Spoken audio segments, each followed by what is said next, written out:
Esse é o segundo vídeo da conversa que eu tive com o Dali sobre Oscar, sobre premiação, e no vídeo de hoje a gente vai falar sobre o que é um filme de Oscar, sobre como a academia enxerga o cinema, quais são as suas preferências e quais são os gêneros e estilos de filme ou elementos fílmicos que a academia não gosta tanto assim. Além disso, a gente também fala um pouco sobre o porquê a temporada de premiações ainda assim é muito importante para o cinema e como o cinema sofreria bastante, principalmente o cinema hollywoodiano, se não tivesse a temporada de premiações. Para quem ainda não conhece o Dali, eu vou deixar aqui embaixo o link do canal dele. Ele faz muitas críticas, fala muito sobre Oscar, faz apostas para o Oscar e também tem uma série muito legal chamada Histórias do Oscar. Então, quem não conhece o canal dele, vale muito a pena conferir e bora para a conversa.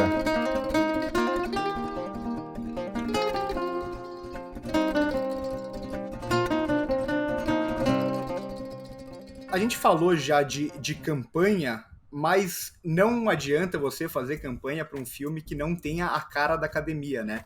O que a gente gosta de chamar de filme de Oscar ou Oscar bait. Oscar bait geralmente é um pouco mais pejorativo, né?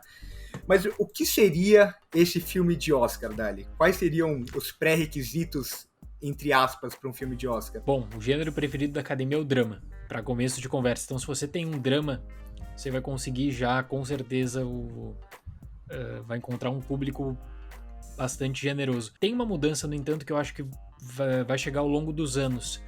Desses membros internacionais que estão entrando, também a maior diversidade dos programas que a academia vem fazendo, iniciativa de 2020 de 2025 também. Então acho que isso vai acabar tendo um efeito muito em breve, que o que a gente está falando de um filme com a cara do Oscar talvez não se aplique no futuro. Eu realmente acredito nisso. Mas ainda assim, quando a gente pegar essa definição hoje, e que é uma definição histórica para a academia, em primeiro lugar, o drama. Eles valorizam muito. Valorizam também o diretor, claro, quem tá por trás daquele filme, a presença de um ator, de uma atriz famoso também ajuda bastante na questão de campanha, na questão de visibilidade. Tem até eu comentei anteriormente sobre o presidente do BAFTA, e aí ele dizia, chega no final da temporada, quando as pessoas que não viram nada de cinema querem se colocar em dia, elas vão fazer a pilha de screeners, vão fazer a organização. Bom, o que eu tenho que assistir? Aí na temporada anterior, Martin Scorsese, tenho que assistir. Tarantino, Tarantino eu tenho que assistir também. Então eles começam a fazer esse jogo, né? Você tem que fazer a sua lista de prioridades. Quem trabalha com crítica acaba assistindo muita coisa, então você já tá com uma bagagem ao longo do ano. Quem deixou para assistir tudo na reta final vai ter que selecionar, são muitos filmes elegíveis. Por ano entram mais de 300 filmes elegíveis se você contar documentários. Então, será que uma pessoa tem tempo para assistir 300 filmes com documentários elegíveis? Não tem tempo. Até quem trabalha com crítica pode ter assistido vários desses filmes, mas se não, tem que fazer essa organização. Então, o gênero conta muito, a atuação. Tem o Oscar bait, que a gente chama, é por conta do direcionamento da história, né? Então, se é aquela trama mais melosa, e a gente tem um caso dessa temporada que é o de Hillbilly Elegy, né? Se você tem um filme que tenta de todos os modos gritar e falar, gente, reconheçam esse filme, reconheçam a Glenn Close, reconheçam a Amy Adams, ótimas atuações. Se você tenta fazer isso e aí a história não ajuda, isso acaba não contando muito, mas ainda assim, dependendo dos casos, as distribuidoras apostam nisso, apostam porque a academia tem um histórico de gostar de melodramas e de gostar desses Oscar baits. Vários foram premiados com o melhor filme e em outras categorias. Agora, o outro lado, quais são os gêneros que a academia não gosta? Bom, a academia desde a era Chaplin, nós temos várias brigas do Louis B. Mayer com o Chaplin entre a transição dos anos 20 para os anos 30. O Circo deveria ter sido indicado para melhor filme no primeiro Oscar, deveria ter sido indicado para melhor direção. O Louis B. Mayer achava que se ele estava querendo uma premiação de cinema, ele estava misturando uma comédia pastelão, poderia dar uma impressão errada. Ele queria reconhecer o cinema, e o cinema naquela época era o drama. Era um filme de guerra. Então, historicamente, a academia nunca gostou da comédia. Chaplin, como eu falei, o Chaplin acabou sendo vítima disso com o circo entre a década de 20 e a década de 30 e depois não entrou muito para consideração da academia. Comédia e academia não gostam, outro gênero que historicamente a academia deixa de lado é o de terror. Suspense e mais o terror. Então até nessa temporada a Elizabeth Moss, ela tá com uma equipe para tentar fazer campanha por O Homem Invisível. Só que aí eu penso, tantas outras atrizes e atores que atuaram em filmes do mesmo gênero que foram esnobados, será que vale a pena? Sabe? Porque a academia tem esse histórico, a academia não gosta. A academia, para muitas pessoas, e aí eu acho que a gente está falando aqui mais da velha guarda, para muitas pessoas existe a visão ainda de que o terror é um gênero secundário. Então, na época de O Exorcista, por exemplo, quando o Friedkin lançou o filme, as pessoas falavam, olha, se Exorcista vencer melhor filme, acabou o Oscar. Porque a gente está dizendo que um filme como Exorcista, que é de um gênero secundário, vai vencer melhor filme? Não, isso não pode nunca acontecer. Seria o fim de Hollywood. Então tem essa história e a gente poderia falar de tantos e tantos e tantos casos de ótimas atrizes, ótimos atores em filmes muito bons de terror e tal, que foram esnobados, né? A preferência da academia, em suma, é pelo drama. Você citou o terror, tem até o caso recente que é o da Lupita no passado, né? Que claro. Não tinha como ela não Toni Collette por Hereditário também, a gente poderia colocar para consideração. E outro gênero também acaba sendo um pouco o gênero de ação também, né? Até, às vezes, um filme de ação, igual um filme de comédia, às vezes consegue uma indicação para melhor filme, pode ser que sim. Mas é muito difícil, por exemplo, conseguir para melhor ator, melhor atriz. A gente tem até o caso de Mad Max, que é um filme que, assim, a gente no canal todo mundo ama. E a Charlize, ela nunca ia ser reconhecida por esse filme para melhor atriz, por exemplo, né? É verdade. Bom, e aí entra um outro problema da premiação. Porque quando você não reconhece blockbusters, e aí a gente tá falando aqui de filmes de ação e filmes de super-heróis, quando você não reconhece, você acaba criando, é a maior premiação do cinema, o Oscar é a maior premiação do cinema, mas você acaba deixando uma visão de nicho que talvez aquela pessoa que não se diz fã de cinema, é apenas um espectador casual que curte assistir, no entanto, um filme de ação, um filme de super-herói, gosta de conversar com amigos sobre, cria muita expectativa para grandes lançamentos. Quando essa pessoa vê que talvez aquele filme que ela achou muito bom não foi reconhecido a nada, que talvez pegou uma indicação para efeitos, pegou alguma que outra indicação técnica, ela pensa, poxa, mas essa premiação aqui não é para mim, não tá com nada. E aí vem a luta da academia pela audiência, né? A audiência do Oscar cai ano após ano, e olha, acredito que em tempo de pandemia a audiência vai ser ainda menor, porque ainda tem a questão de que você não tem filmes com apelo popular. Uma solução seria o Oscar de melhor prêmio popular. Eu sou contra o Oscar de melhor prêmio popular porque você está dividindo. Você vai criar 2 melhores filmes na realidade. Sim. Você vai criar a melhor, sei lá, melhor produção e o melhor filme popular. Muito estranho. A academia, ela tem como, desde que essa ideia foi rejeitada, ela tem a ideia de dar mais visibilidade para blockbusters, para filmes de super-heróis, que eles consigam entrar em competição, claro, tendo qualidade aí, um conceito totalmente subjetivo, eu deixo muito claro, mas tendo a qualidade, então vou colocar entre aspas, tendo a qualidade que ele possa disputar as categorias, mesmo sabendo que talvez ele fique de lado, mas que possa entrar em melhor filme, possa entrar para categorias de atuação, como a gente teve o caso de Pantera Negra, por exemplo. Eu gosto muito de Pantera Negra, super merecido, valeu muito a pena e conseguiu prêmios também durante a temporada muito legais.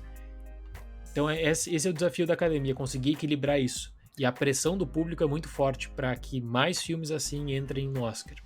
Eu gosto de diferenciar muito, tem o gênero que a academia gosta e o gênero que ela não gosta tanto, que começa a mudar e isso daí sempre vai estar tendo alguma transição.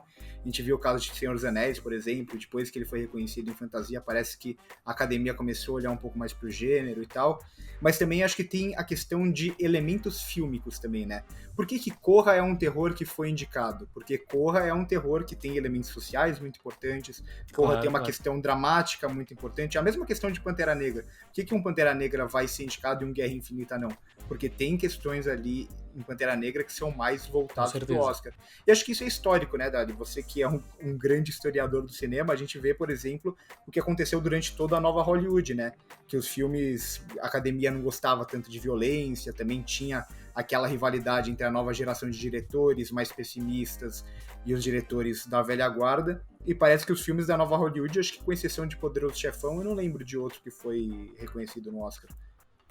Não, tem casos, mas o que é mais curioso de tudo isso é que realmente, recentemente, a academia está preferindo filmes com a maior elemento social que possam entrar para a discussão social, e aí esses filmes são aproveitados e foi muito bom ter lembrado de Corra, porque durante a campanha eles pegavam justamente isso, justamente a importância do filme, algo que eu não vi da discussão feita em torno, algo que eu não vi, por exemplo, com Nós, que aí era diferente, sabe? Era diferente, era assim, uma grande atuação da Lupita em um filme de terror, mas eles não trouxeram tanto essa questão da relevância temática quanto ocorreu com Corra. Mas será que aí também não tem, nessa divisão de Nós e Corra, e aí eu coloco mais uma vez essa questão de elementos fílmicos além do gênero?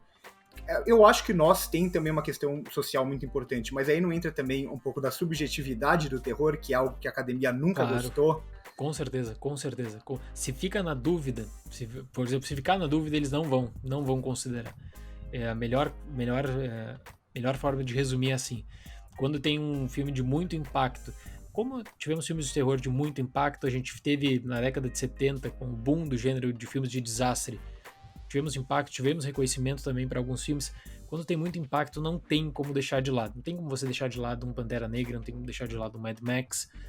Podem ocorrer injustiças para vencedores, aí é uma outra história, mas para indicação, e existe essa cobrança também do público, existe a questão da audiência. E como que você vê também a questão dos streamings agora? Porque o streaming, queira ou não, é uma outra questão de filmes que a academia não reconhece por ser filmes de streaming, toda essa ideia de valorização do cinema, que o streaming vai acabar com o cinema, toda essa conversa que a gente já vem debatendo há bastante tempo. Você acha que isso começa a mudar agora que a pandemia teve um efeito muito grande e o Oscar praticamente ele só vai conseguir ocorrer mesmo no próximo, com qualidade, esse ano por causa dos filmes de streaming, né?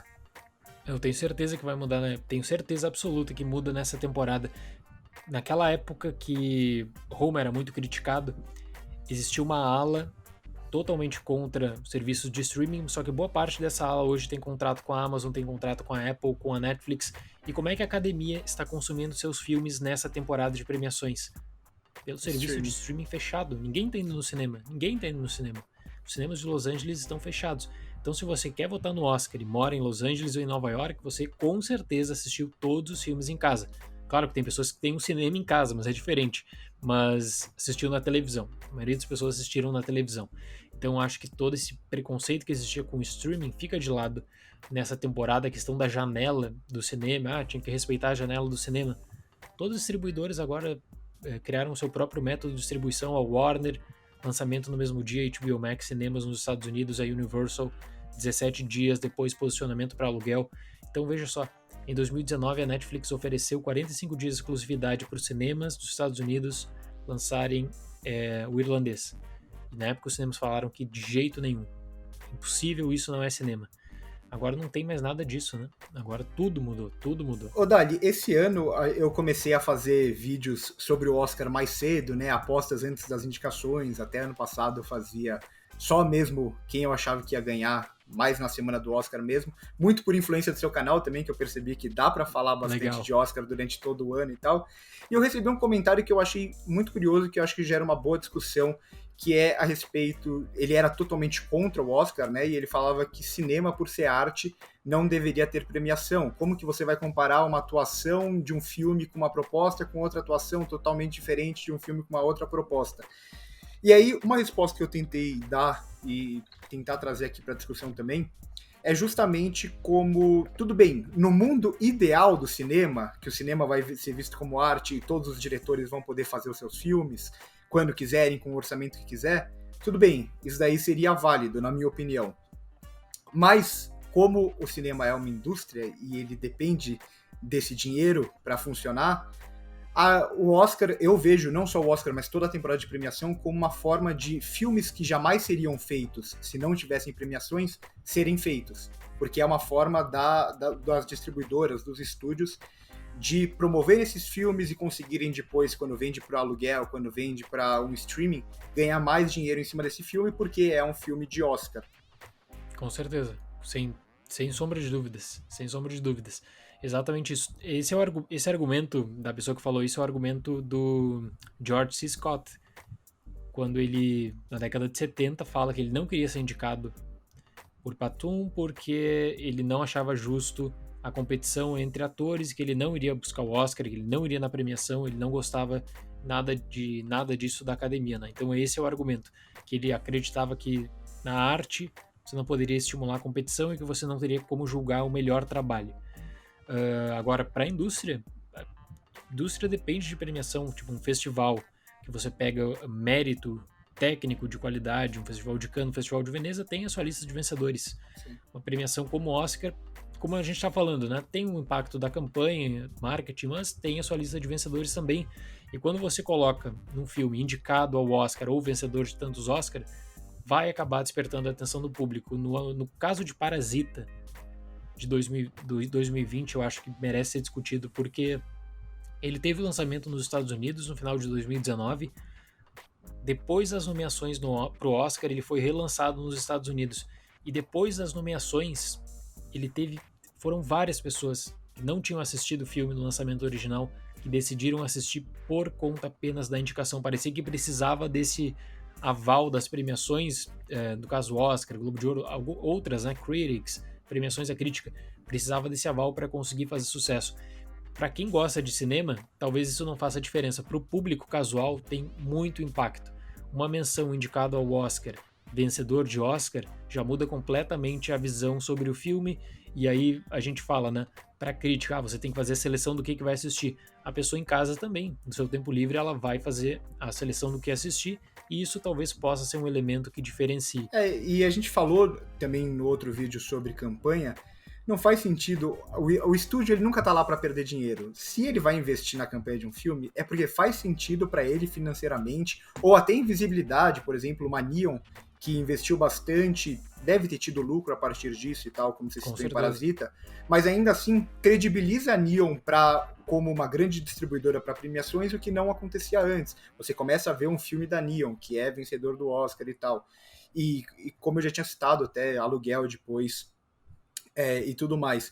Então, eu tento trazer para o outro lado. Se não existisse, vamos pensar um mundo da forma como é feito o cinema hoje em dia, que não existe premiações. Será que um estúdio teria motivação para investir dinheiro em um filme mais autoral, em um filme do Scorsese, em um filme... O Tarantino até dá mais bilheteria, mas desses grandes diretores, de um próprio David Fincher, enfim...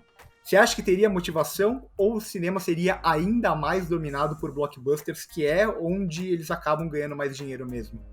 É uma boa questão. Nunca parei para pensar por esse lado, mas eu fico pensando porque toda grande distribuidora tem a sua divisão independente, né? Então a Disney atualmente tem a Searchlight, a Sony tem a Sony Classics, a Universal tem a Focus, e eles contam muito com essa promoção de vitórias em festivais. Então o filme que venceu o Festival de Sundance, bom, logo é comprado. Filme que venceu o Festival de Cannes, venceu prêmios em Festival de Cannes, em Veneza, ele logo é comprado. Venceu o Prêmio Popular de Toronto, se não tem distribuição, o pessoal vai correndo atrás.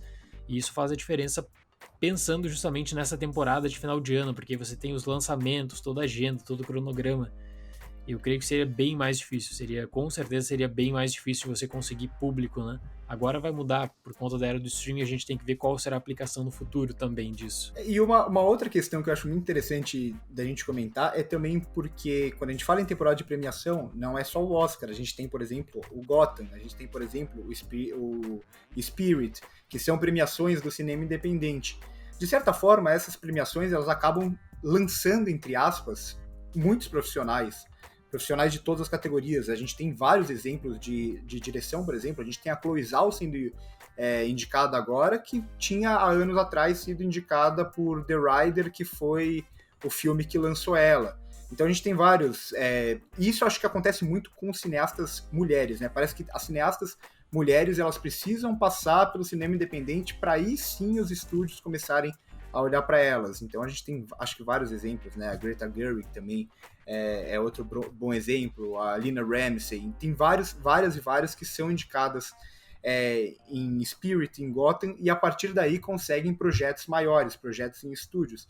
Então eu vejo também com bons olhos as premiações por causa disso, porque acho que dá um pouco de visibilidade e mostra mais profissionais que estão surgindo, fazendo filmes de orçamento menor e tudo mais. Com certeza. Você, quando, por exemplo, você tem uma indicação de um filme no Spirit, esse é o sonho do Spirit, tá? O filme ele não tem uma grande distribuidora, vai chamar atenção. E aí até eu falei em alguma outra parte aí da nossa conversa o seguinte: o Spirit é criticado porque às vezes ele dá muita atenção para um filme que tem distribuição da Netflix, da Amazon, e não dá para aquele independente mesmo, independente raiz, que tem uma distribuição bem fraca, até mesmo nos Estados Unidos. Então, isso tudo assim, tem peso, tem muito impacto. E falando especificamente só, que uma outra questão que para não deixar pular nesse vídeo, sobre essa temporada específica, que essa temporada poderia ser a temporada do cinema independente mesmo, porque a gente tem Nomadland, projeto independente, a gente tem até mesmo os da Netflix, projetos independentes como Marines Black Bottom, que entra como independente por conta de todo o teor criativo. Então eu acho que essa temporada pode ser uma temporada que fica marcada como histórica, dependendo de quem venceu o Oscar de melhor filme também, claro, por conta disso. Mas levando em conta o circuito, você começa com o Gotham, que tem a visão de ser a primeira premiação da temporada, passa pelo circuito da crítica, passa aí pelo Spirit, e aí depois se encaminha para as televisionadas. O Spirit tem um contrato de televisão que não é tão bom nos Estados Unidos, mas eles estão transmitindo pelo Twitter, eu espero que eles mudem, porque ninguém assiste nada no Twitter, live no Twitter. Então seria pelo menos botar no YouTube, na transmissão do Facebook. Mas aí tem o Critics, o Globo de Ouro e o Oscar televisionados, né? E para as premiações televisionadas também a menção, mesmo que não chegue no Oscar, mas o filme chegou no Globo de Ouro, com certeza vai ser usado no marketing, chegou no Critics, com certeza vai ser usado no marketing, essa caminhada tradicional, né?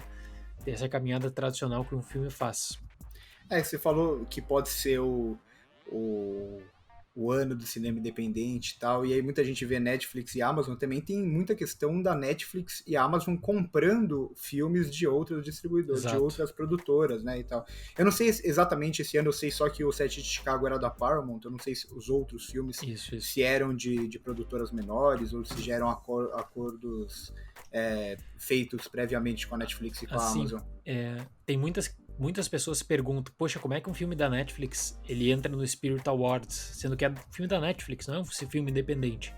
Então a definição de cinema independente depende até mesmo da questão de conceito. Você tem dois lados de interpretação. O primeiro é o cinema independente, aquele raiz, que é do diretor que não tem, diretor ou diretora que não tem recurso, vai atrás, consegue parceria, faz o filme com orçamento limitado e depois vende o filme. E você tem a visão do cinema independente no teor criativo, que é isso que o Spirit conta, que a Netflix bancou, por exemplo, Marines Black Bottom desde o começo. A Voz Suprema dos Blues pagou desde o começo o filme, só que ela nunca interferiu durante o processo criativo do filme.